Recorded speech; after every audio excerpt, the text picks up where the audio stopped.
One move to the grave. Promise move. Yeah, wanafaya banditesha. Ndavuga manye chinangwa. Oyo.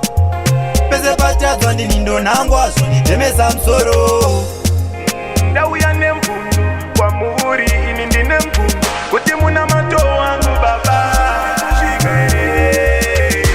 Nasi ndauya nempundu Ndauya nempundu kuti muna mato wangu Sheuri kusvika ere Mandona mata ndichichevedzera Era munoera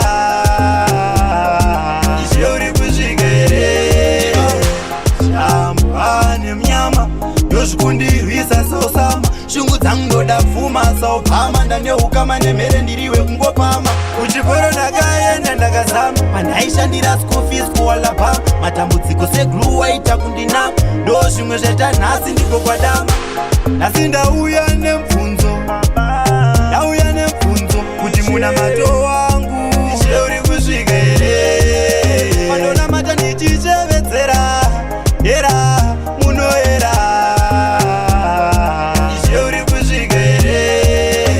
Itomtomka pese pakunodo kuvhara gomba rakavhurwa nevakagonda pese patounganidzira motitungamiririra nzira dzacho dzakaoma koimi ndimi munotivhurira mukati mwana wenyu wapfugama nemabvi pandonamata pese anosvika here angu mazwi kwamuri mwari andonamata ndichishevedzera yera munoera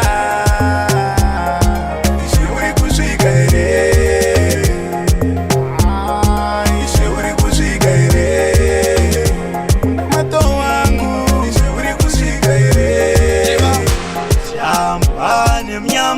Ndozvikundirwisa sausama Shungu dzangu ndoda pfuma saupama Ndaneuka nemhere ndiriwe kungopama Kuchikoro ndakaenda ndakazama Pandaishandira school fees kuwalapa Matambudziko seglue waita kundinama Ndo zvimwe zvaita nhasi ndiko kwadama Nhasi ndauya nemfunzo Ndauya nemfunzo Kuti muna mato wangu Sheuri kusvika here Mandona mata ndichichevedzera Era munoera